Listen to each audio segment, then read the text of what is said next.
Welcome to Behind the Streamer, where we interview various content creators and get to know them a little better. I'm sitting here today with Tony, also known as BTX, Black Thunder. It's a pleasure to have you here today. How are you? Thank you for having me. I'm doing good. How are you? Good. Thank you for doing this. Where are you from? So I originally was born and raised in Chicago, Illinois. Moved out to Southern California in 2008 and been here ever since. All right. Did you play video games as a child?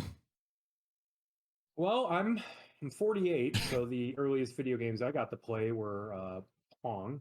But yeah, we had an Atari 2600 in the house, and I was lucky enough to have a father that kind of nurtured my interest in anything that was electronic. So I had a Commodore 64 and an IBM PC Junior, which nobody's going to know what that is.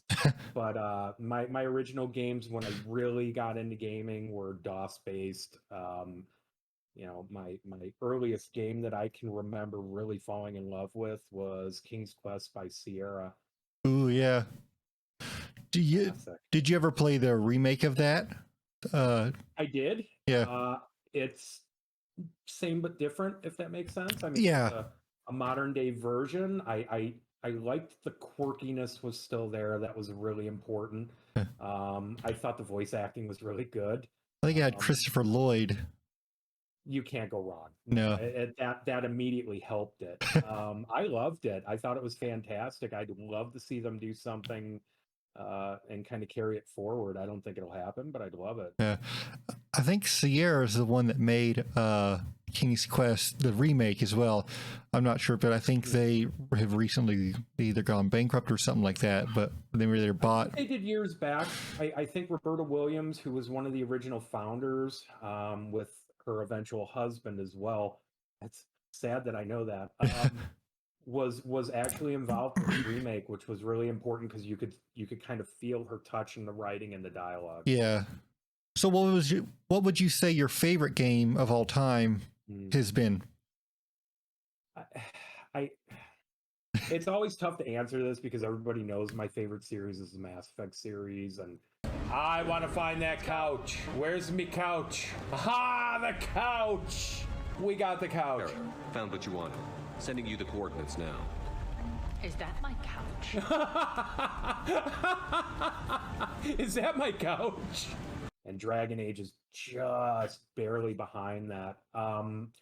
If I were to remove those two, because it's the easy answer for me, the most important aspect of a game for me is story. It's not the gameplay, it's not the physics, it's not the graphics.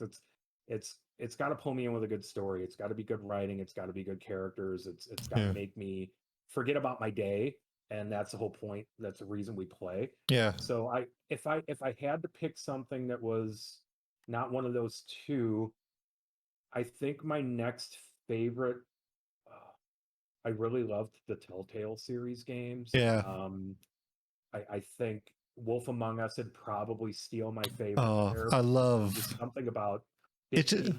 Well, it's just like it's just told so well. I love the Wolf Among Us. It's like they did a good job with keeping it. And I don't know if you've ever read the Fable series. No, but I was blessed with my wife kind of nurtures my childness that I have, and she got me the first 8 issues in hardcover, and I don't get to read that often, but the game really held up to the theme, the characters, and supposedly we're getting a 2. Like it's coming.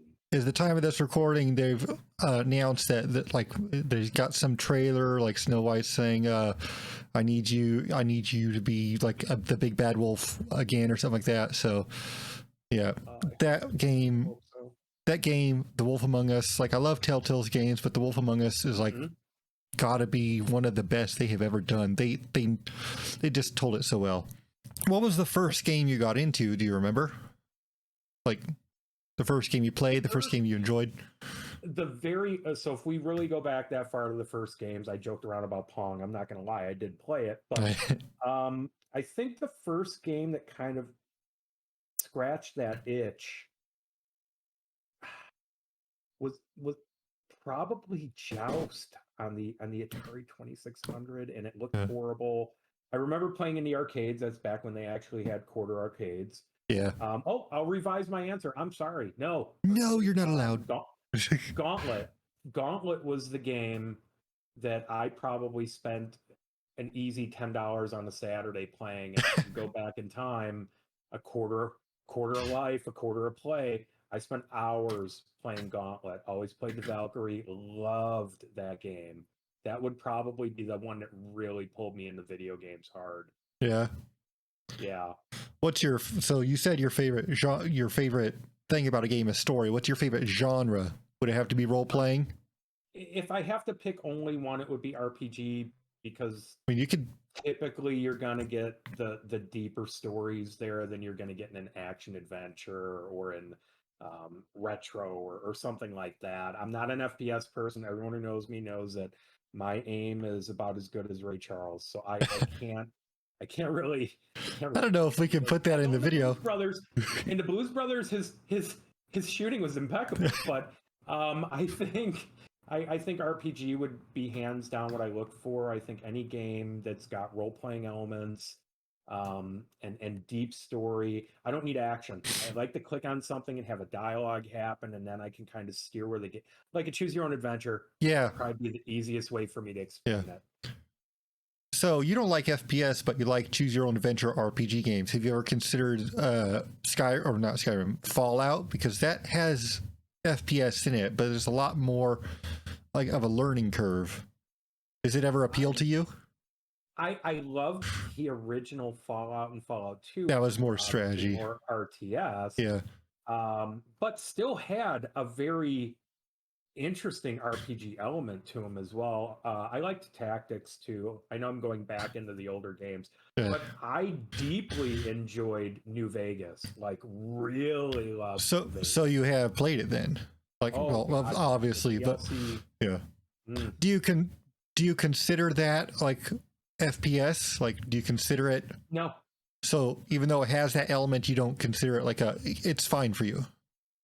I wouldn't consider it any more FPS than I would Mass Effect. I mean, Mass Effect has got all the shooting and all the combat, and look at Mass Effect 3, you had the multiplayer that was strictly just combat, but yeah, the story element to me still outweighed.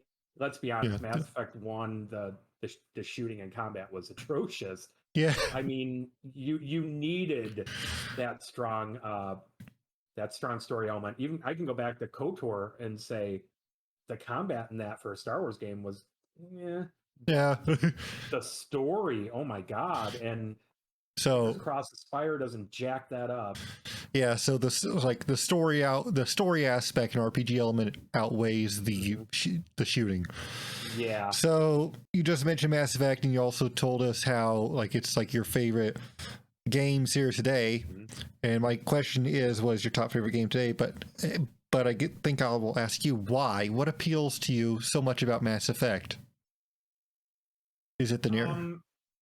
Well, the narrative's obviously important. I think when BioWare was in their heyday, I think what they did better than anybody before, and I think to date has really done, has made you actually care about the characters. I think it's a 1-2 punch of Dragon Age Origins, and for me, the first Mass Effect's my favorite. I know it's the glitchiest. I know it's the one that had the most issues, but the story and the writing to me was the most engrossing and immersive of all three. And I think you really, when you met a character, Rex, you started to care about him almost immediately. Yeah. Garrus really endeared himself. They were very fleshed out. They felt like they could have been real. Be one of those people. Yeah, I mean, I'm not one of those folks who takes it so seriously that the lore is. They were believable as a character. Yeah. And I mean, if they legitimately, if they would have taken, and they don't need to change a word, if you took the first Mass Effect game and you made a sci-fi epic film out of it without changing 1 ounce of dialogue, it'd be perfect. Yeah, they were planning on making a Mass Effect game, but it's more or less, or Mass Effect movie, but it's more or less canceled because they found it's just one like that is better told like with the branching path, giving you the control to make one. There is no canon with that game. There's no real canon, so you can't make a movie out of that, even if you do word for word, because you're going to upset like the majority of other people. So, Yeah. but I think the characters felt believable. Like they were so fleshed out. You could feel that it was like empathy.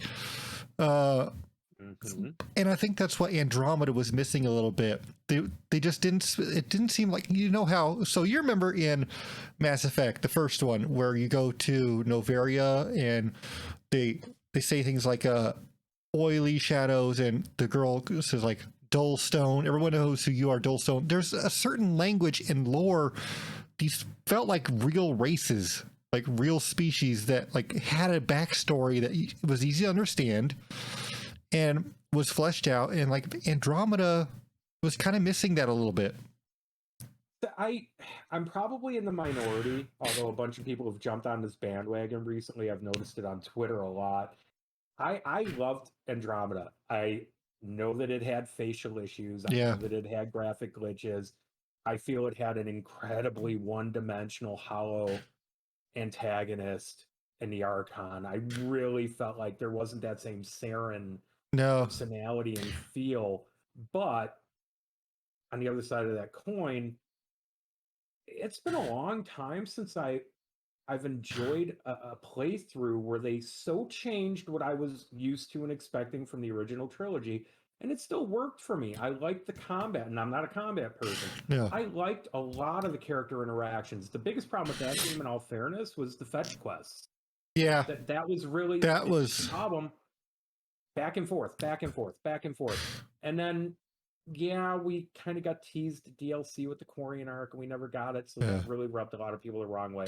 But I'm of a mindset of I don't hold that game to the same standards or criteria that the original trilogy did. I really feel that that game, I look at it on its own. Exactly. It probably should have just been called Andromeda and leave the Mass Effect out of it, and it would have been received better. I don't know. You would have to have the Mass Effect because people are going to play it and then realize this is Mass Effect. Like, so why didn't they title it Mass Effect? But I think you said it best. It's its own. Okay, it's not the trilogy. You can't compare it, but it is the trilogy. Wow. But I think it would work better, like the DLC, the Quarian arc. I think so. As the time of this is being recorded, Mass Effect 4 has sort of been teased and announced, whatever. And from what we know, it's probably going to be 600 years with Andromeda and Liara from the original trilogy and all that stuff. No real details, but speculation. But I think it would work best if they didn't shelve Andromeda. They made Andromeda like the Dragon Age series, where certain characters are recurring, and it was a trilogy, and then they have a final trilogy with Andromeda back in the Milky Way. And I mean, again, they would have to figure out something canon with the Reaper War. I feel like, and this is a hope, I feel like Dragon Age is going to circle back to the Grey Warden. Yeah. And I'm really, really hoping they do that. I think you can actually bring the whole story full circle by going back that way. Yeah. I don't think every game's got to be a different, like Assassin's Creed, for the love of God. It doesn't have to be a different character every game, and every game doesn't need to be bigger, because you're giving me a bigger game that takes me 10 times longer with no real depth or content. I don't want. And I think for Mass Effect, I think here's the hope, and I know everyone's got their own ideas on this, but they haven't told us anything, so it could be anything. I'm hoping it's a bridge game. I'm hoping it takes place after 3, but prior to Andromeda. I'm hoping it's in that you've got a 600-year window to play with where you can make up anything you want. Reapers are gone. It could be a new threat. They teased dark energy as a big impending doom forever. Run with that story. Do something. Yeah. And to go back to something you said really briefly earlier, you were talking about the dialogue in the original games, and you mentioned the dark, oily, The oily shadows. and that's such a good tie-in to the what I really felt was the indoctrination theory, because when Shepard was having the dreams, everything had that black oily around it, and it was mentioned with the Rachni Queen as being what drowned out their song. Like it was tied in Yeah. well, and then at the end of that trilogy, they just Screwed you. nothing. Yeah. Well, I mean, I wanted to say it a different way, but we got the Godchild, so that's Yeah. all I need to say. If you watch those videos, by the way, I think everyone's completely confused who hasn't played Mass Effect by now. But if you watch those Think about that, yeah. if you watch those indoctrination videos, it's like some of that stuff is like even though it's been said that it's it's not true, that BioWare like disproved it. Mm-hmm. Some of that stuff, it's like, then why else would you put that in? Like the Reaper growls, like there's got to be more to this, and I think they could expand on that a little bit. But There were so many videos I saw. yeah, It just, what other explanation was there? right. We could go into this for hours right Yeah. now, but yeah, I remember finishing Mass Effect 3 and my initial thoughts were, what did I just play? Because the ending killed it for me, and it took me years to go back and play it again. Yeah, the extended cut and the slides that we get and all that other stuff. Citadel DLC made it A little, tolerable. yeah. That was like a nice send off. Fan service. It was fan service to shut us up, but it didn't. I think the remaster was an opportunity for them, and they missed it. I think they could have done. They need to change it And just broaden the. so you know how the Halo Master Chief Collection had a mode where you could quickly switch from old graphics. That would have been nice to, like, if they had spent time to like flesh out the story they wanted to tell, and then have an option to, like, when you start Mass Effect 3, would you rather play with the one that we released or the one that we wanted to release? That would have been neat. I would have loved it. I would have never chosen the original. Yeah. I would have loved it. I mean, when I play on PC, I use the happy ending mod. Yeah. Allows you to. Well, I don't want to. Okay, I'm sure there's somebody out there who hasn't played it. I'm spoiling, but it just allows everyone to live. Feel and the vibe. Yeah. And my thing is, yeah, the ending sucked, but like when you write a game that's like, Telltale Games does this, Fallout does this a little different, but if they all have to limit the endings and with the choices. Fallout kind of goes in different paths, but like something like Telltale or BioWare, that's just how you have to write it. You're eventually going to have to close on a number of endings. They could have done better than that, but let's get back to. I think the worst, and I'll shut up after this.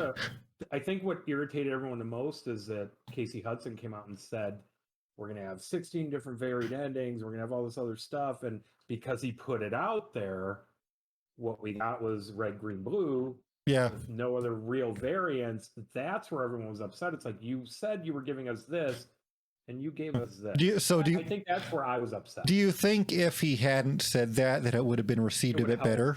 Yeah. I wouldn't have expected such a varied differential between the endings. Yeah.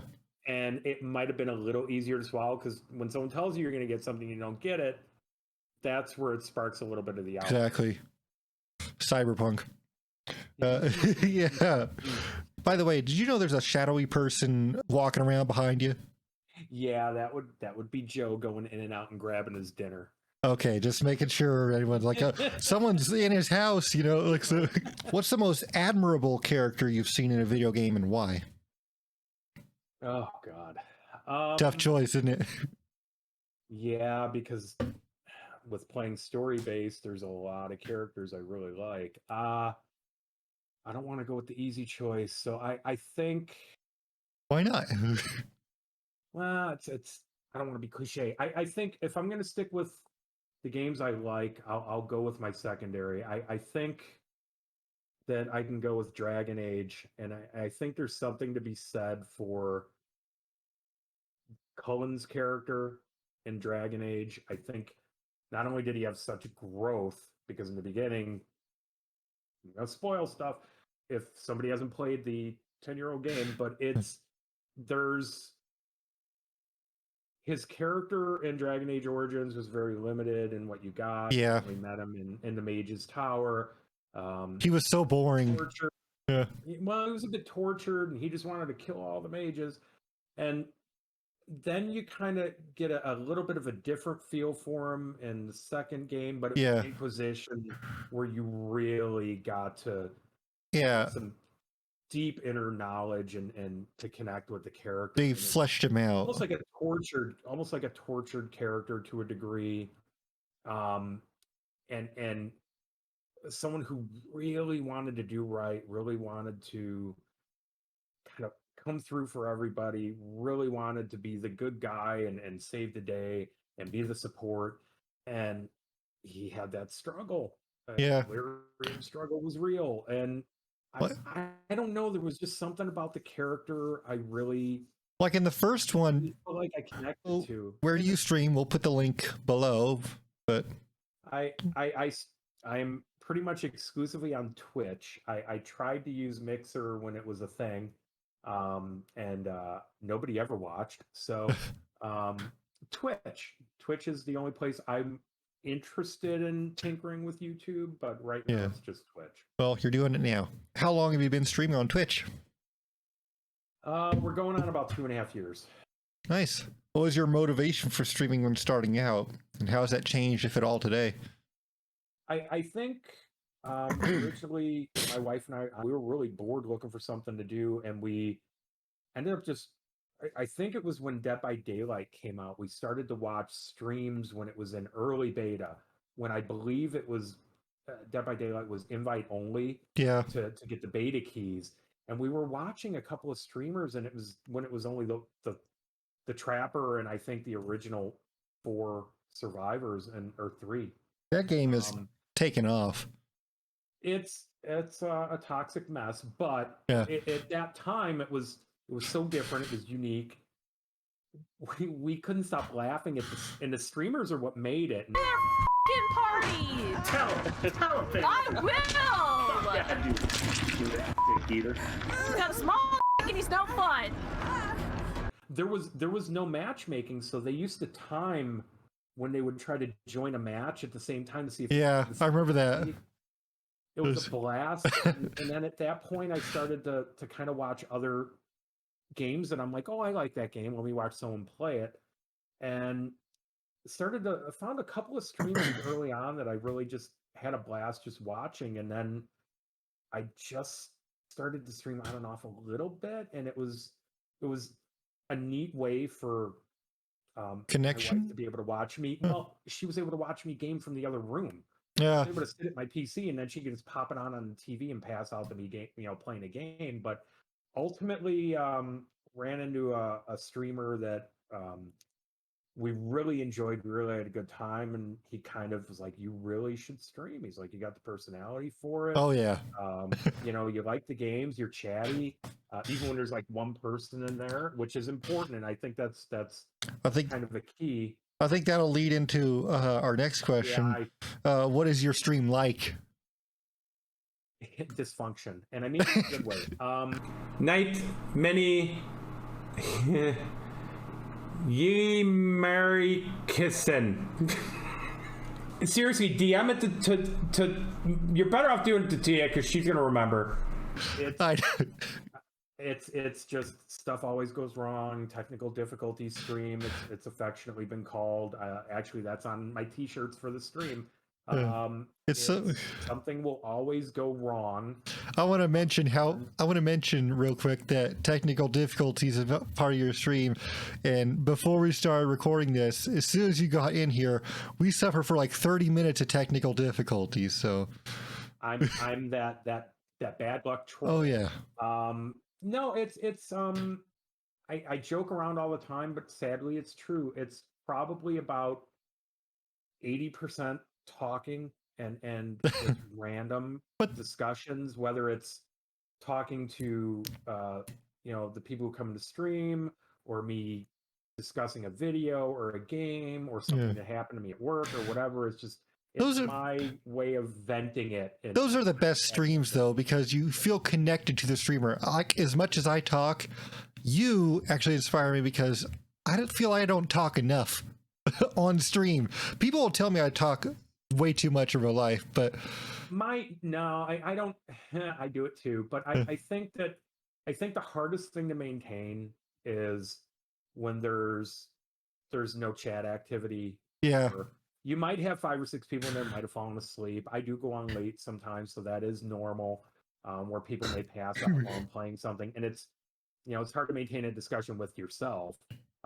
yeah, So as long as I need to feed off the chat. Chat's not there. That's same. when I kind of I try, but you and I are like really social. Like it's hard for us to sit there and talk to nobody, even though we do it in real life. I'm sure. yeah. Yeah, but when it's something about being on stream, it's harder to practice. It was something I had a hard time with in the beginning. Yeah. My wife had to keep telling me, you've got to Talk. Yeah, talk. Say something. What are you doing? Describe the game. Describe what you're doing. Yeah, It was like pulling teeth for her to get me to do that. It took me about 2 months to start to get into a groove. And I think there was something in my head that just flipped a switch, and it was, I'm going to talk to that one person that's not even talking, that's just lurking.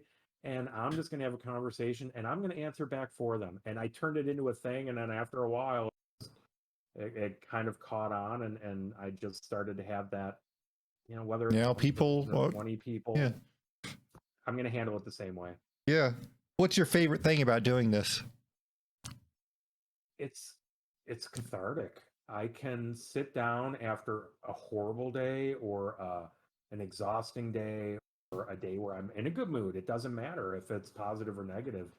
And if I've got the energy, and that's always a big thing, people think, oh, you have to stream every day or you're not going to have a fun. No, if people want to see you, they'll see you if you come on once a week or if you come on at random times. Not going to lie, schedule is key, but I've been able to maintain a solid schedule for a year at least. COVID, everything else has really thrown a monkey wrench into a lot of things for everybody. So the thing that's the most enjoyable is just having that ability to vent and talk about the stuff I want to talk about. I can't do that at work. Cathartic. If I talk about that stuff to Tia all the time, she's gonna shoot me.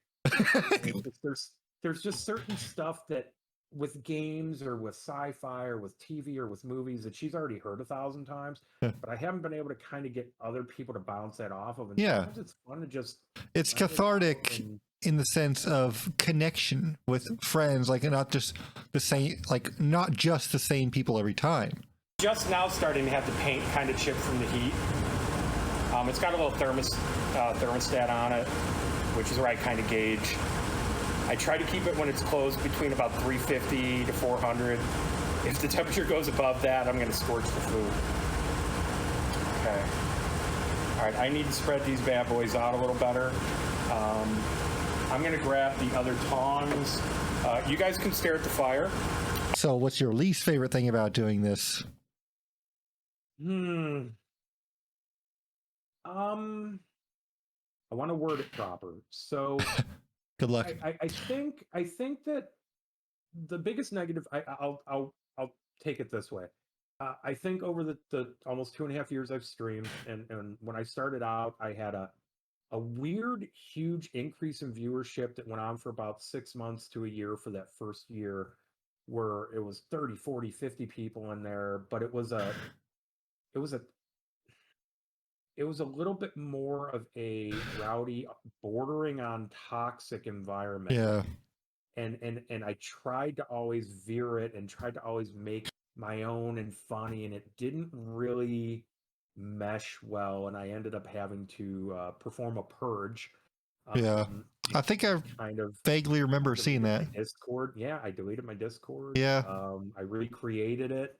I set it up as invite only now, where it's not like just anyone can join. I got an invite because that way I can make sure that the people that are in there always feel kind of safe and secure, that it's a place that's going to always be. It's a family, a sanctuary zone. Yeah. And I don't mean family by like the way we talk, because sometimes we go crazy. No, it's safe for us to be there. We know we can be ourselves, and you're not going to have somebody. It's a family of friends.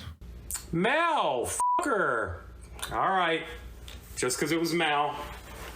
There's a little bit just for Mel.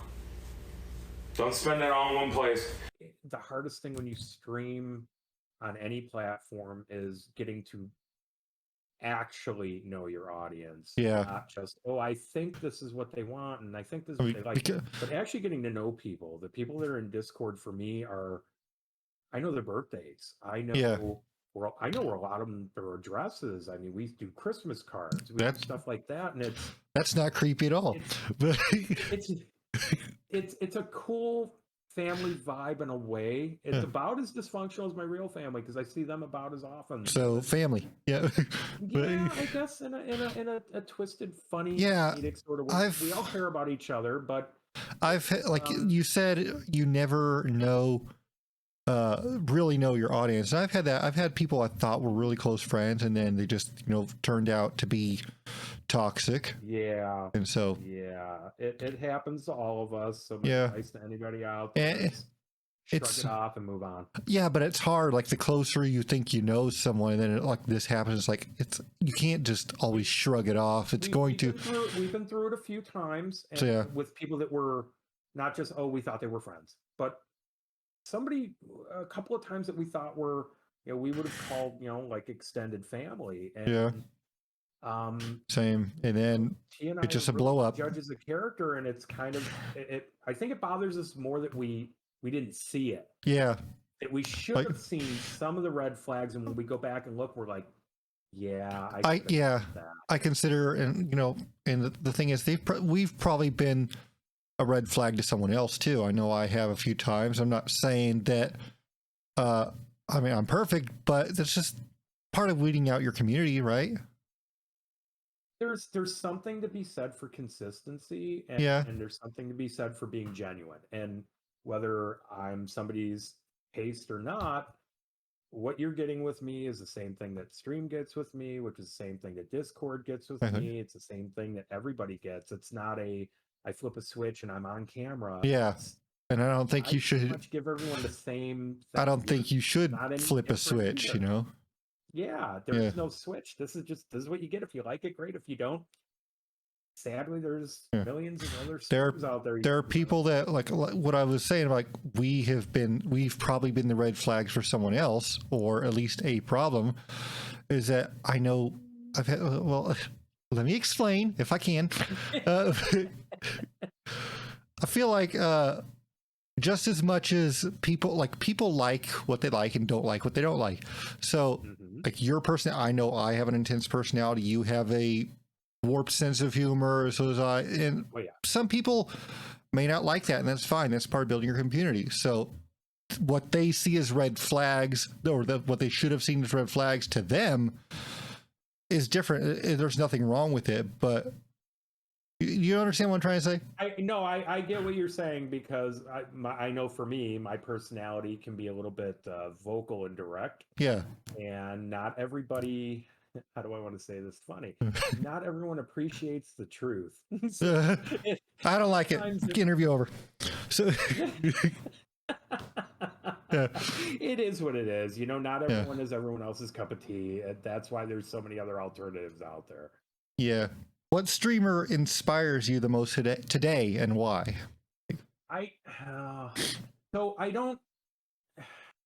So it's fine if there is none. Really, I got to be honest. There's not a specific streamer that I go and I watch and I'm like, yeah, that person's really bringing me up today, or that's an inspiration, because I think what I appreciate is genuineness, and I find that really, really hard and far between online, and it's hard to connect and find that. And I think that it goes back to the previous question: being genuine, being sincere, being who you are, whether it's good or bad, it doesn't matter. There's Lama, who's a member of our extended community. There's somebody I actually found recently who, I don't know, in the last couple months, predominantly streams Resident Evil, just die-hard Leon fan, bordering on a little bit. I want. Oh, Leon fan? Leon would probably have to change his address. But I think he's such a genuine, nice, person as a streamer. Yeah. Welcoming.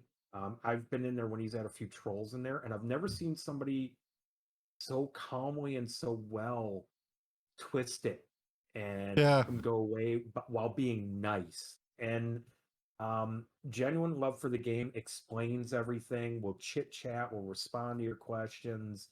And I think he's probably one of the most fun ones that I've found in the last few months that I've really enjoyed. Like when I see him on, I'm like, oh, and I'll immediately pop that on, and always stream super late at night, so it works for me. It's when I'm going to bed, so Yeah. it's nice. But there's, like I said, there's very few that, and again, it's you have a warped sense of humor like mine. I think that's why we clicked. So Yeah. I think, and there's also this. I want to say it in a nice way, but I don't know how else to say it. We don't get butthurt. Like it's people can say stuff to us, and when the discussion's done, it's done. You just don't get upset. Yeah. Yeah, it's not like tomorrow I'm not going to remember it, to be fair. So it's when it's over, it's over. We don't all have to agree. We don't all have to like the same things. All I ask for from people in my community, the extended online group, whatever you want to call it, is just be genuine and be straightforward and be yourself. I can handle it. I'm a grown up. Yeah. I think that it's really important to not put on a So, persona. you know, You need just the real deal. you and I both like George Carlin. I think that's going to be part of your answer in a later. There's a quote that he has there, like, it's important in life not to give a shit. He says that can help you a lot. Yeah, like you said, you're a grown up, you know? Yeah. And you said, when you said you're a grown up, the first thought to myself, there seems to be a lot of, like, there's people who are like in their 30s, but grown up mentality, there seems to be a lot, like, there's so much drama, you know? There's a lack. There's a lack of. Here's how I see it. There's a lack of maturity. Yeah. But when you're online and when you're on the internet and you're not in person with somebody, it gives a lot of people the ability to have bravado, Invincibility. Yeah. Yeah. They feel like they could say whatever they want. Daniel Tosh on one of the shows, he said, go read the comments on this YouTube video. People, seriously, read them. People are fearless when they don't know who you are. So But you know that those same people would never, I'll say this, most of those people would never have the audacity to do that to somebody's face. That's kind of reminds me what Devin Nash says about this whole cancel culture thing. The lack of forgiveness we afford these people is laughable in the sense that most of these people doing this stuff would not do so in their own home. Yeah. Anonymity, Yeah, if I said that right. I agree. And I don't think any of those people deserve any forgiveness either, because to be honest, I don't think any of them have ever truly asked for it. Well, like you're saying the trolls that do that. Oh yeah. I don't think it's not that I don't think they deserve forgiveness. I just think I don't think they should be canceled, because I think they will eventually mature if we allow that. That's what my bio says. Views are my own and may change if I'm allowed to mature, you know, because I know I've had bad takes, bad comments, and people disagree, but should I be canceled? No, I should be allowed the chance to enlighten and mature. So when you're saying about forgiveness, I don't think they should be, I think they shouldn't be forgiven now, but they should be forgiven if and when they mature later. I mean, you can ban them now. Loosely, I think loosely, I agree. Yeah. But I think that you're always going to have that segment of the population that they're not going to change their views. Yeah. They're not going to mature. And so the last 5 years have shown us that they're going to have aspects of that in society where people are just going to, that's the hill they're going to die. Like, you can ban them now, but and they can be banned forever, but don't rule out forgiveness is what I'm saying. You know, if somebody comes back, 5 years later and oh my God, I can't believe that this is how I acted and this is what I really thought. And there's always room for that's why that to mature. That feature that Twitch has, the ban appeals. I feel like that's good, but like it could be done better. Like 500 characters or whatever they afford you isn't enough to really sell your case. You know what I mean? I'm so sorry. I know. I just wanted to see your ass, you know. But Well, if somebody typed that into one of the ban appeals, I would unban. oh, have you seen the van? No, you wouldn't. Have you seen the ban appeals? What they do? They just like these people that give a ban appeal. They give the reason of why they think they should be banned, and like, you're not getting unbanned. You just, if I could ban you harder, I would. I said ban harder. Okay, so, and that actually is a good segue here. Yeah. What are 3 pieces of advice you would give to anyone who wants to be a successful streamer, and what do you know now that you wish you had known when you started? That's kind of the same question. Yeah. Answer it however you want. I might reword it later. I had original ideas for this, and I think that they still hold true. I think that the first piece of advice I would give to somebody is be realistic. Yeah. Nobody logs into Twitch and hits that go live button, and all of a sudden there's 1,000 people Yeah. throwing money at you, and you're a celebrity. It doesn't work that way. There are millions of people, millions. Even for a hot tub streamer. And you know what? Honestly, yeah, like it's any stream. It doesn't matter. There's so many. You have to not only differentiate yourself, but you have to be patient. And I think that'd be the first thing. Don't go into this with delusions of grandeur. They're not there.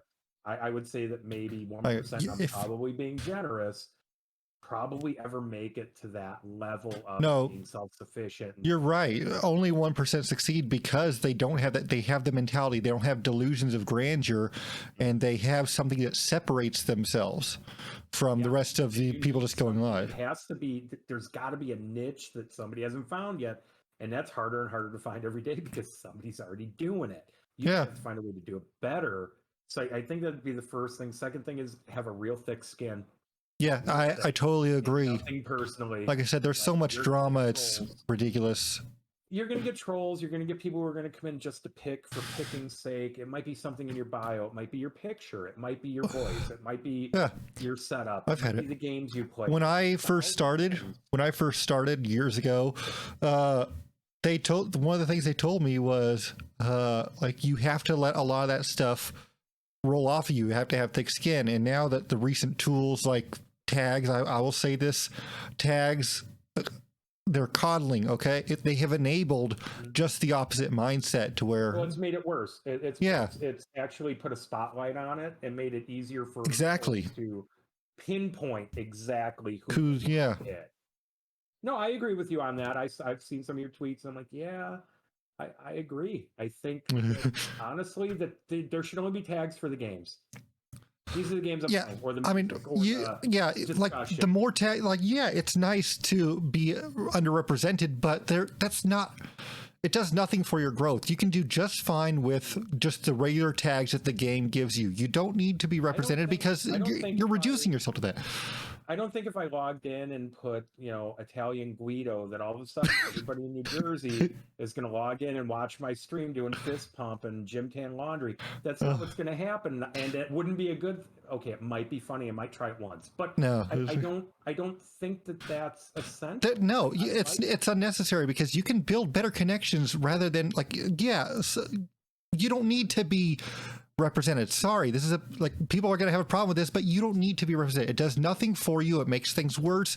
You focus on building your career, not you're basically putting the focus on what you're trying to take the focus off of. Does that make sense? Well, it's you're correct. You're misdirecting the focus, and to be really honest, and I can go back through all of my streams, and majority of my tags are casual gaming because 15% of my stream is actual gameplay.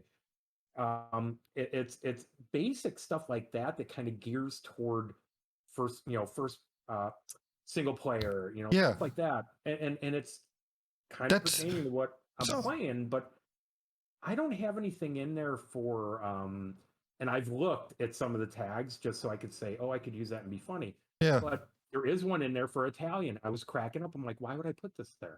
Because people who speak Italian thinking that that's what it is, and that's just sets it up. So. It's like, it doesn't help. Like, you're fine with just the tags the game gives you. basically they gave us all those tags just to shut us up and coddle to us. Like, there's your tags, you're represented now, you know? It doesn't help. It makes it, I mean, it brings hate. It brings haters in, whether it's bot or anything like that. It brings it. You don't need that sort of whether you're using it for discoverability or support of like mental health. So like, it doesn't matter. It's unnecessary. Focus on. You can build better connections without those tags, rather than preferring a certain class or whatever. To be really honest, the streams where I've had the most people kind of lurk have been the IRL just chatting streams, Yeah. where I put no tags. Literally, I put no tags beyond whatever I think the default one is, and I don't even know what it is. Like, it's just chatting or something. I think it's IRL just chatting, but they'll start off at like 15. You don't need it. People lurking, and I'll be like, "You guys want to listen to me talk?" And there's been times when I've loaded up OBS and now my tags, like my custom tags, have disappeared. So I looked into it. So like, I'm not re-adding these. I'll just work with it without re-adding them again if they're just gonna eventually take them off. Like, they can't stick. Yeah. Exactly. They don't matter. Tags don't matter. Nope. I'm gonna get a lot of comments of that on that though, but everyone's allowed an opinion, and I just happen to agree with it. Let's talk a bit about your home life. What else do you do besides gaming, and what does a typical day in your week look like? Well, okay, so typical day.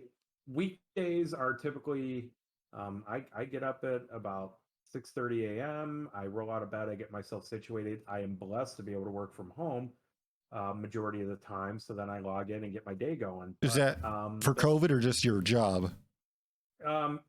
Predominantly because of COVID, but I'm trying to really push that permanently. Okay. So I will work on average 10 to 12 hours a day, give or take, because I do quite a bit of overtime. By the time I'm done working, I'm beat. So it could be a stream, just depending if I needed to kind of vocalize my day, or it could be just sitting down and watching. T and I will crash in the living room in the recliners and watch whatever. If anyone doesn't know, I don't know if he said it earlier, but Tia is his wife. So yes, she is the reason that I am a semi grown up at this point in my life. A lot of credit. I said semi. I still a lot of credit, because prior to meeting her, I needed a lot more work. So she has refined me quite a bit, if you can believe that. So no, I owe my success in my personal life to her for sure. So, yeah. But it's more the same rinse and repeat Monday through Friday. Yeah. Weekends are when I finally get the ability to unwind a little bit, do something for us. We'll spend a day where we'll catch up on shows we wanted to watch, or movies, or stuff like that. And Sunday is my Cinderella day, as I like to call it, where I do the please elaborate. House cleaning and yeah, there's no glass slipper. And nobody wants to see me in a dress. Well, maybe. Okay. Sadly, I do have to say there's one or two people in the community that actually get paid for that. But I think that's the day where I really probably relax the most. And it sounds weird, but when I'm vacuuming and kind of cleaning the house, my mind shuts off. It doesn't sound weird. I unwind, and I think it goes back to when I was a kid, when my mother would clean the house and vacuum. I would fall asleep. So to the vacuum? The vacuum would be on, and it was that constant noise. How loud was the house regularly? My mother. No, but remember when we were kids, we'd go get haircuts? Yeah, to the barber, I remember. I know what you're talking about. You get the shear on the back of your neck. I have fallen asleep in the barber chair. Every time. He would have to wake me up because I would drop, and there was just something really relaxing about it. I'm afraid to fall asleep on you may have to cut this part. I'm afraid to fall asleep on a vibrator because I may just stay there. So it's just, it's something about that vibration and noise. I don't know what it is, but that's the relaxing part of my day. No, we're not done with this just yet. You're afraid to fall asleep on a vibrator. Are you on a vibrator a lot of times? I may it could happen, and I may be on it until the battery runs out. I didn't say it would be anywhere. I would be on it, just so we have clarity. I think the only other thing, I'm going to spin this real quick. I think the only other thing that I really derive a crazy amount of joy from, and this is my childish nature, I really love collecting memorabilia, like stuff, Yeah. whether it be autographed pictures of bands or athletes. I'm a huge hockey fan, so certain athletes from the team I follow, or stuff from the games that I love, or even movies. Love horror, and I always say it wrong, and everyone makes fun of the way I say Horror. They're saying I say horror, but it's Midwest accent, whatever it is, horror. And I love stuff like the statues and collectibles like that, and the more obscure, the better for me. My favorite piece that I have above all else is the Scissor Man from the Clock Tower series, which goes back a long ways for a lot of people.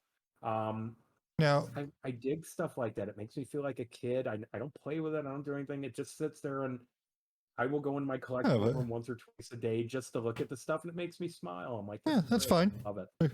I'm sort of that way. Like, like, I don't know if you can see the, let me figure out the Charlie Brown ball back there, which I want to pay, but you probably see some other Snoopy stuff. I mean, I've shown you before, No, and it's just how it is. If there's something. I grew up with Peanuts, and I thought it was really cool that you had that Charlie Brown connection, because growing up, Woodstock and Snoopy for me, and even Peppermint Patty, that crazy nut. I loved all of in the original stuff, not revoiced, not redone, old school Peanuts. Snoopy Come Home. The Christmas one still holds a special place for me, with that horrible tree that I think it ended up just being it like grew like 16 limbs, but all they did was decorate it with like with what other trees. But I think I like the part.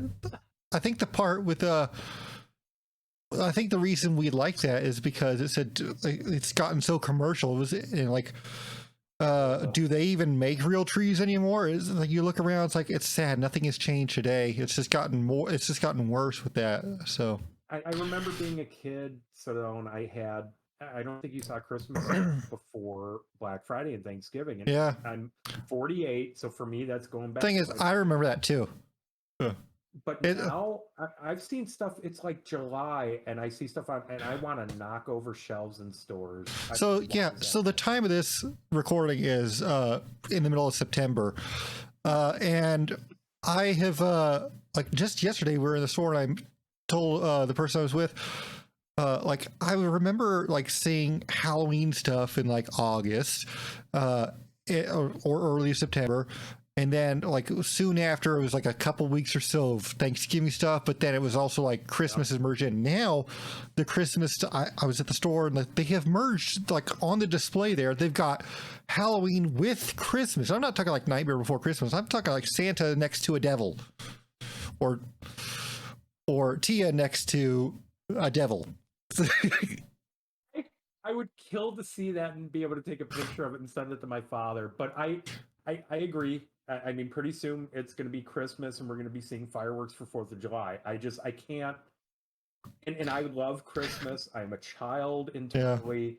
Yeah. It was a fight, and I mean this, for years to get a Christmas tree with Tia, because when we first started dating and we lived together, my first tree, I swear to God, and I wish I had it to show you, a 3-inch USB light up Christmas tree that I put on my computer desk. Oh my God. Not let me get a tree because it was going to be clutter and it was a pain in the butt to do. And I worked it. I went from a 3-foot tree, and I got like a 4-foot tree. And now we have a really nice fiber optic. It's like, there's something to be said about the fake trees though. I love Christmas. I like decorating. I hate taking the stuff down.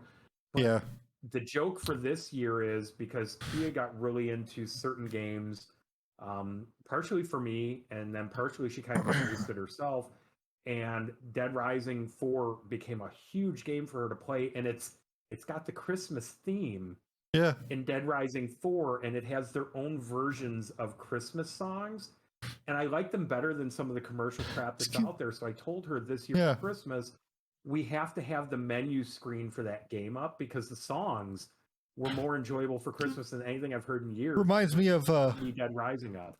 Reminds me of Batman Arkham Origins. The Joker theme is Carol the Bells, but it's like a sinister one. Oh my god, I love it. I love it. No, I love it too. So yeah, I embrace the holiday, but I don't feel like it should be rammed down our throat in a commercial. No. Fashion. And I think the reason you hate taking that stuff down is the same because, like, why can't we have this sort of spirit of generosity all year? At least That's part of it. That's part of it. I think also, it looks pretty.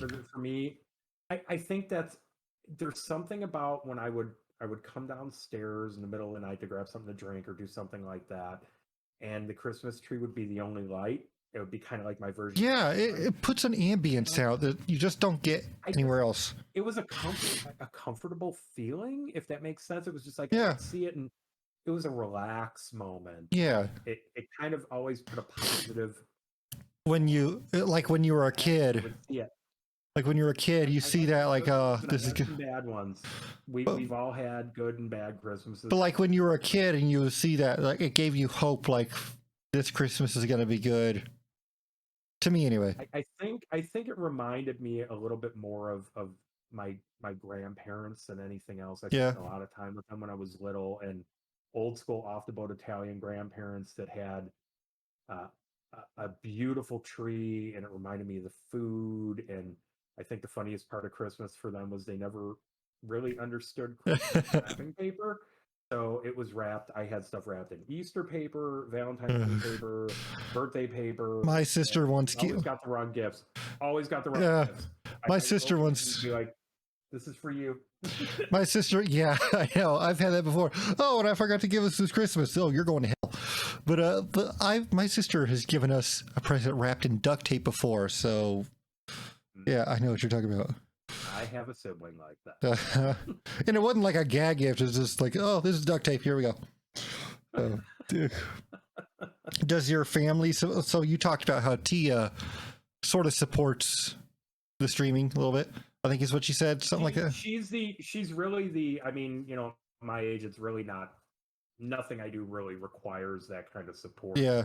I think that her supporting it, she mods my channel literally like Thor with a hammer, and it's necessary. Yeah.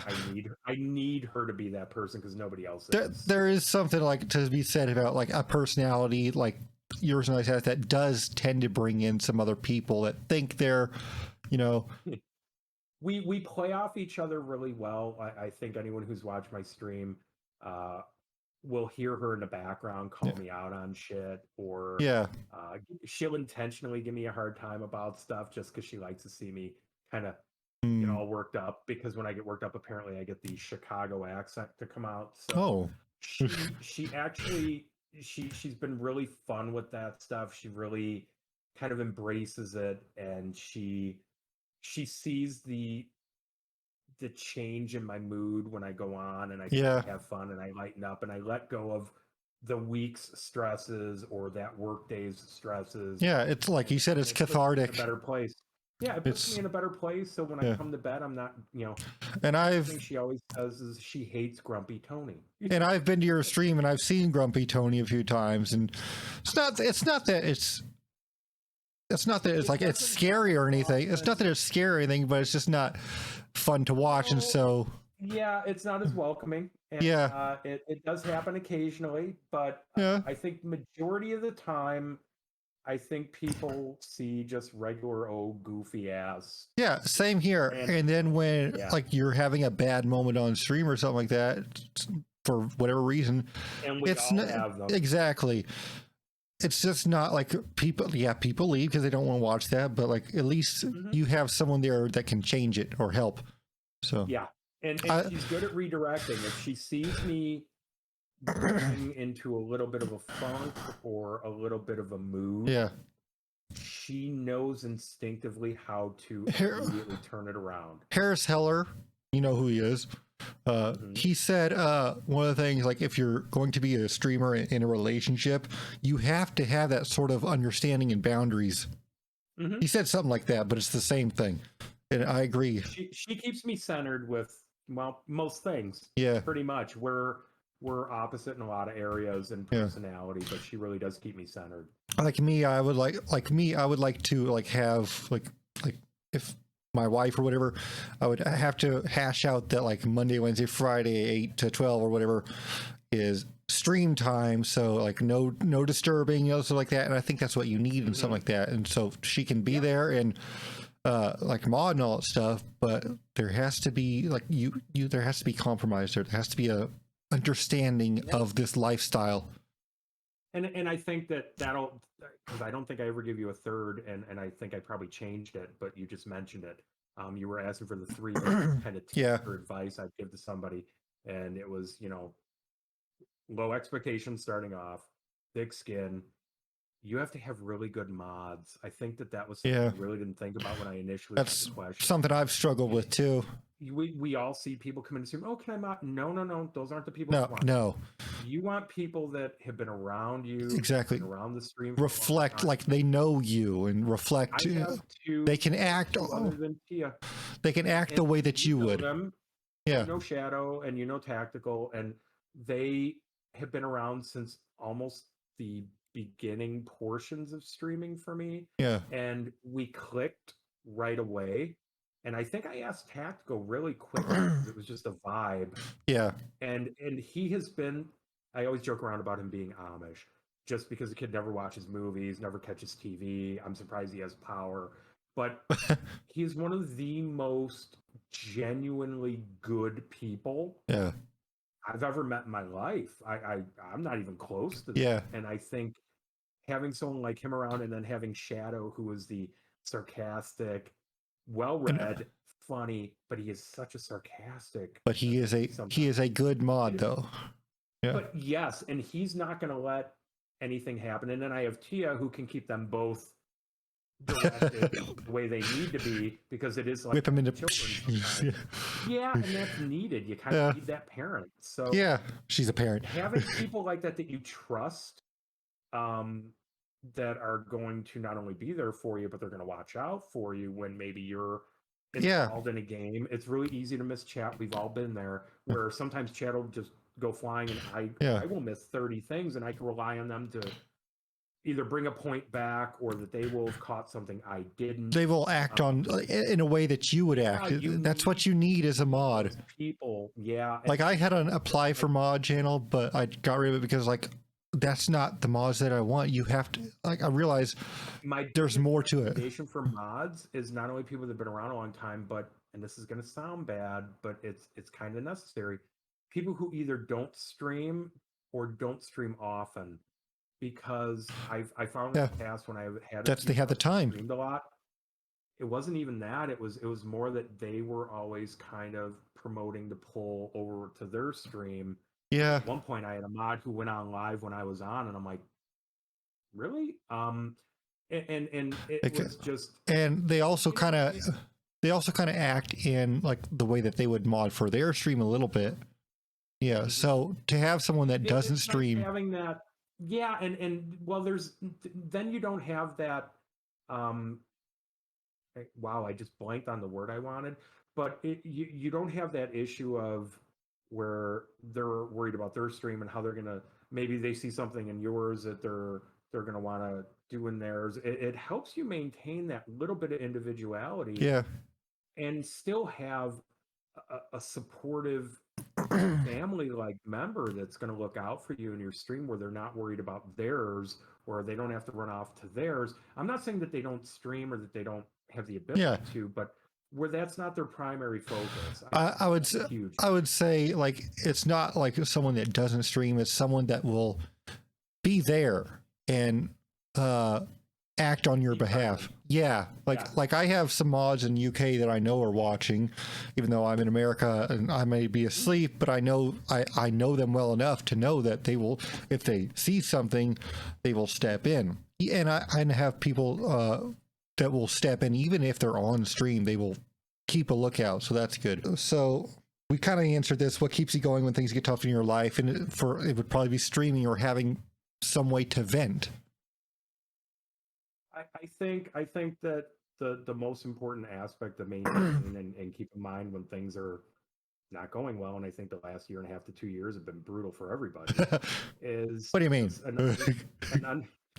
an understanding that it's not the norm. Yeah. It's not eternal. It's gonna change. Things are always cyclical. Good, bad. The only thing that, bad. It's yeah, always gonna be that way. the only thing that stays the same is everything changes. To quote Tracy Lawrence, I think. I think being able to divert your focus. There's always something else you could be doing than sitting and thinking about the negative. You sound like a boss. There's always something else you can be doing. Look busy, you know. But it's true. It's a life rule. So, speaking of life rules, what's the most important thing you've learned in your life? Would it be the same thing, the same reason, the same lesson? I think the most important thing that anybody can learn is to not focus solely on the negatives. We've all made mistakes. So, like George Carlin, to not give a shit. Yeah. Well, not so much like you're sociopathic. Because you wanna. It's important to care. Don't sweat the small stuff. Yeah. Yeah. Okay, that would be the most simple way I could put it, because honestly, I just speaking for myself, I've made more than my share of mistakes growing up and going through life, and it's still put me on a path for where I am right now. I've got a fantastic better half that I am lucky enough to be with going on 10 years. I've got a really good job. I've got a fun community online. I've got all the things that I need or could really ask for in a realistic sense.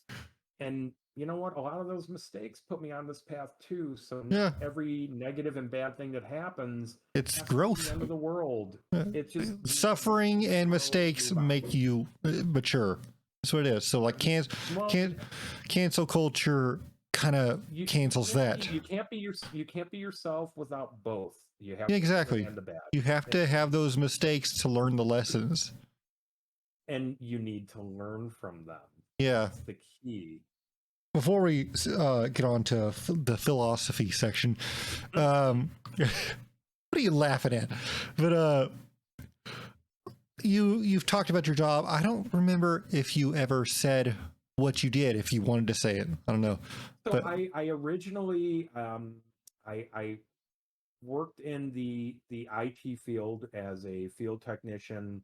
I've done help desk stuff like that. I worked for the public sector, which is fun.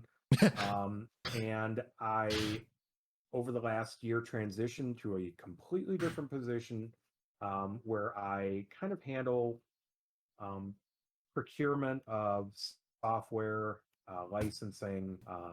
I do a lot of other things, but my primary focus the last few months has been cleaning up and refining processes to save a little bit of money where we're at. Yeah. And it's been going well. It's different for me. I still get to use the IT background, but it's allowed me to kind of get out of what I was doing prior, learn something new. And it's been good. It's been a real positive in most areas. Still stressful, still crazy, still all kinds of, any job is like that. Yeah.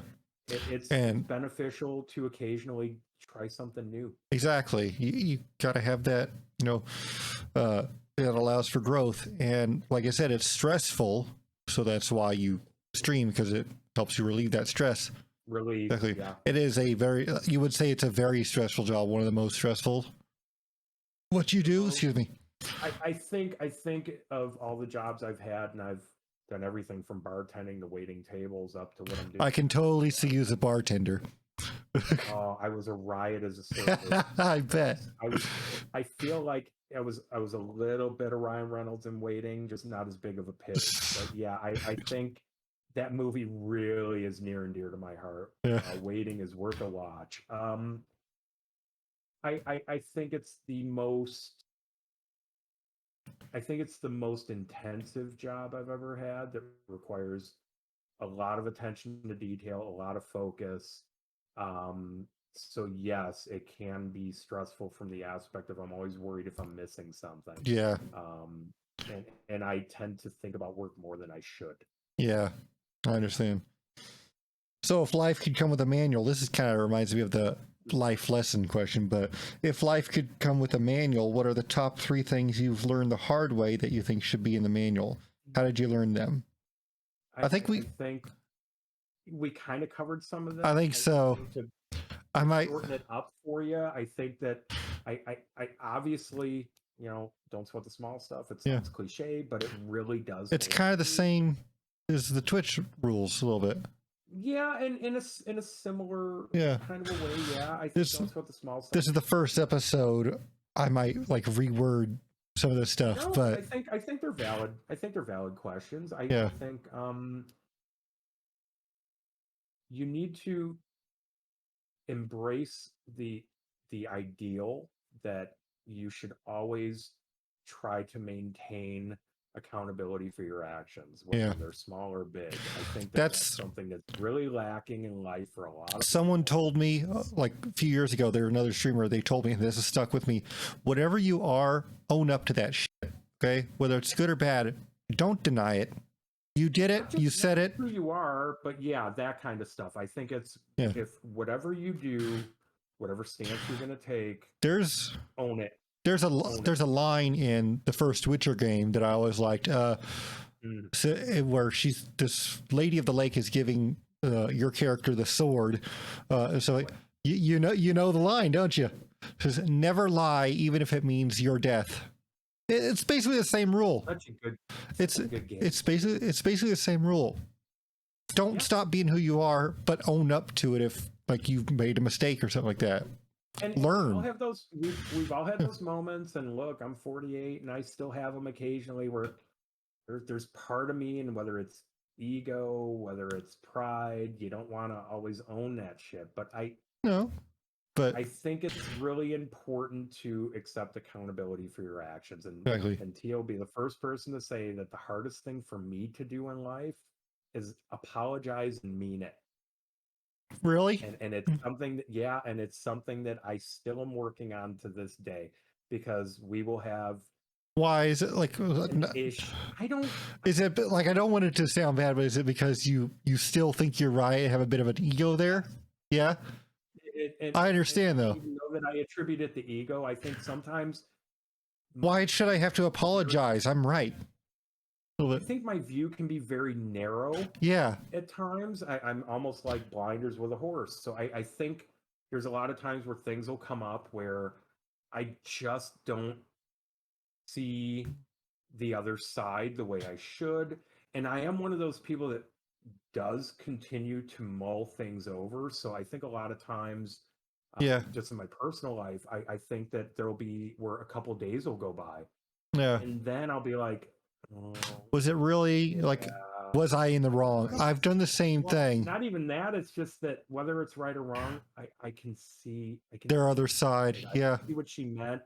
And whether or not I think I was wrong or right isn't as important anymore as I really need to start to be more cognizant of.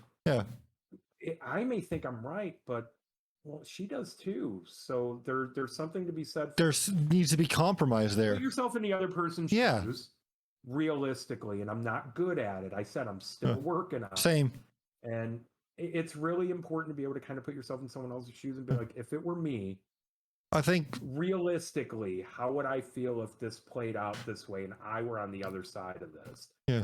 And I think a lot of people struggle from that, though. They like to think they see every side, but there are moments where we think we don't want to see the other side because we think we're right, and then we reflect, and it's like, there really is no side. It's both are right and both are wrong. Really looking at a situation and in a very broad sense, and being able to just sit there and be like, was that worth it? Exactly. Worth it to not listen? And a lot of times I'll shut down before I even hear what the other side is. It's like, no, I already know that I'm right in this, and in my head, and it's like, you're an idiot. You're an idiot. Yes. Yeah. Yeah. And it's always like, stop talking. Yeah. I'm like, Like you're. Now I see it. I've had moments like that where my mouth is already falling down the stairs, and my brain's like, "Stop talking," but I keep making it worse. It sucks to be human. Oh, yeah. Yeah, I have a situation, and I'm not going to describe it, but I have a situation that occurred where my wife and I were out with a very good friend of mine that I grew up with, where I got a case of diarrhea mouth, and I said something that was it was one of those where it was everyone just kind of stopped. Yeah, I didn't realize I said something I've done it. wrong, and then I couldn't stop. Exactly. I just kept. Isn't that a horrible feeling, though? Oh Like- my God! My wife was looking at me like, "Dear God, just stop!" And I thought I was making it better, Nope. and I made it so much Yeah. worse. It is just the. I'll explain it to you one of these days, Cam, and you're gonna be like, "Wow, you really should have shut up." I know it's a whole. I've done the same thing. It's a horrible feeling in the moment, but like, why can't we stop it? Oh yeah. And so that's a good. What's something people seem to misunderstand about you? I think people assume that I am a pushover because I'm generally really laid back in my demeanor and I joke around a lot. And I think it gives the misconception that they can treat me any way they want and do whatever they want. Yeah, well, he's never gonna. And take it. Yeah, he's never gonna like counter me on it. And then when you do, I'm the type who will immediately go to this side of the spectrum. yeah, And I've written people off, and I have grudges that go back to my single digit years. I Yeah. won't let it go. it's hard to let it go sometimes, but like I'm the same way. I'm good. I'm a good sport most of the time, but when you say something that pisses me off, I will flip the switch, and people are like, "Dude, why are you being so mean?" Like, well, because exactly. I mean, we like to say that we don't have limits or something, but we do. Okay. Everyone does. We just some of them are just a bit more tough than some of us are thicker skinned but that doesn't mean that we are stone. Is people think that they can act the fool or say anything they want because I'm usually pretty open and I let a lot of stuff go, and I can be a pushover in some respects, but I think the assumption is that anything goes, and there's so respectful lines maintain with anybody. My friend, which I plan to interview at some point, she like we troll her and all this stuff, say that she's evil. The friend I'm talking about, yeah. But takes it in stride. Exactly, but I also know that she has limits. I know that she is a good person, and so and like she jokes about it. Oh, I'm not. I'm the devil or something like. But I know that she doesn't really believe that. She knows that she has limits. That she I think you and I will only joke around with people that way, with the people that exactly. That reminds me of take it, but we know that it's the opposite of exactly. That reminds me of what something like we were talking about the other day. Like if you're a comedian, we were talking about that comedy. Not only do you have to know your audience, but your audience has to know you too. Like a new comic can't go up for 8 minutes and do a joke about a controversial subject, but Bob Saget can do 90 minutes because he's earned it. We literally talked about that. I think exactly. It was this week. Yeah. Yeah. That's absolutely true. So yeah, there's a bit there. So, and that's what a lot of people who think you're a pushover, they don't like. I don't know. I lost my train of thought on that one. Next question. Know your audience. Know your audience. If so, and we mentioned George Carlin. I know this is one of your answers. If you could have dinner with any 3 people, dead or alive, who would it be and why? So George Carlin is key for me. Yeah. I feel like I would really like to get his take on how he would view things now. Oh yeah, like cancel culture and all that stuff. His comedy is still timeless because yes, it's from the 70s, 80s, 90s, and it's still. I like the last few episodes because it was more philosophical, kind of a wake up call that we didn't wake up to. But you know what? It wasn't playful. Comedy specials were the most, and I'm choosing my wording in a way that I hope people don't take it the wrong way. They were the most bitter. Yeah, and they were the most. They actually said that this was considered his most heartless on the trivia. And he just wanted to tell everybody how stupid they were being. He said, I don't mean it in a disrespectful no, way. I He understand. wanted to call it out that look at what you guys have turned into. Exactly. He said in an interview once he was betrayed 3 times by his religion, by his country, and by his species. And I have the audio somewhere where he says he doesn't identify with any local group. He like because group is a killer of your individuality. But and we talked about that earlier, I think, a little bit. Yeah. But yeah, he says a lot of comics sort of have like a they give their they do their stand up in a kind of wish for outcome that everyone can be right again, and he does, and that limits them, and so he doesn't care. He often said, I have no stake in it. I don't care how it turns out. Yeah. You don't. He doesn't even identify as human. He knows that he is, but he doesn't want to be. And I've said sort of similar stuff, like because like you look around it. Jokes I remember laughing a lot, and it's a little line and it's a little thing, but it speaks volumes. Early comedy, he joked around about growing up Irish Catholic, but he grew. Yeah, he reached. He was Catholic. But I've grown. I was Catholic until I reached the age of reason. Yeah. Of reason. Yeah, and look, I grew up in a Catholic, Italian, Irish, German, a Catholic kind of a household. I went to Catholic grade school. I went to a Dominican Catholic high school, which was incredibly strict. And I appreciate what I took out of it because it was an incredible education. My parents killed themselves to put me through a school. That was something else. I didn't take advantage of it the way I should have as a child because I didn't know any better. But I look back and I'm thankful that I agree. Father especially sacrificed like he did to put me through school like that. But I think George Carlin is a gimme. This is going to be the funny answer. I would love to sit down and be able to talk to and spend some time with The Rock. I know it sounds ridiculous.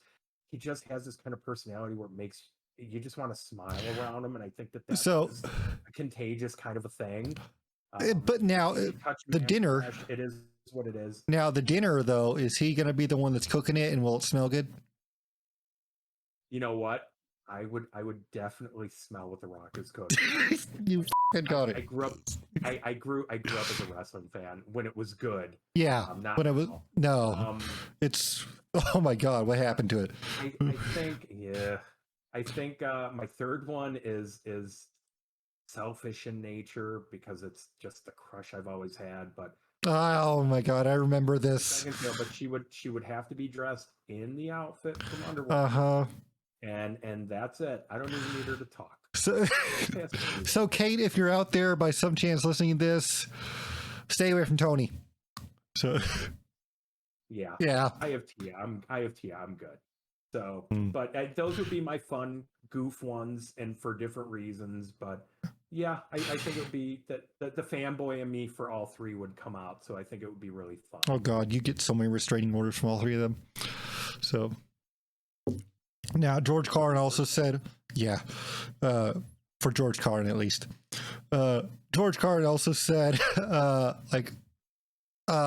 there's not too much in this world that I believe in, but the things that I do believe in, family ties, true love, and friendships, those things can take you a long way in life. So yeah, I agree.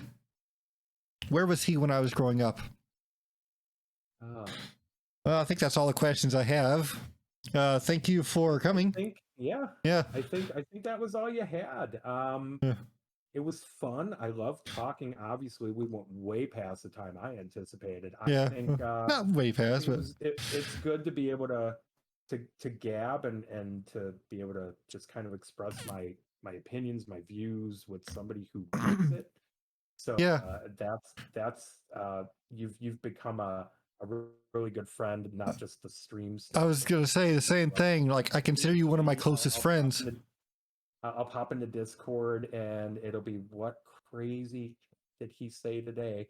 And it always makes me. I love how it just cut out on its own when you said that word. That was so weird. No, that was me. That was me. Oh. Professional built-in mute. Oh, that's a first.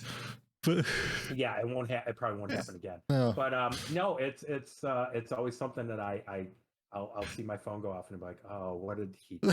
And then I'll start Hey, you know what? and You're not the first person to say something like that. Apparently, I drain other people's be the device. last. No, apparently, I drain other people's devices. So, like, apparently, when I'm talking to this one guy, his battery always drains more than any other. So it's like, you break shit, I just kill it. So we all have our thing. anyways, thank you for coming. You can follow Tony BTX at the link. It'll be below here. But like I said, I think you are one of my greatest friends in this world, and put your pants back on. So until next That like this for a specific reason. You get right here, and that's if I see something pop up, I would have had like a ham puppet on it just to be fun. No, in case you don't know, he likes to use apps to mash up his friends and his own face with like celebrities and stuff. Why are you so good at it, and why is it creepy? It makes me laugh, and that's It the does. thing after all. Yeah, he is really good at that. Thanks for coming. Until next time, I hope you enjoyed this look behind the streamer.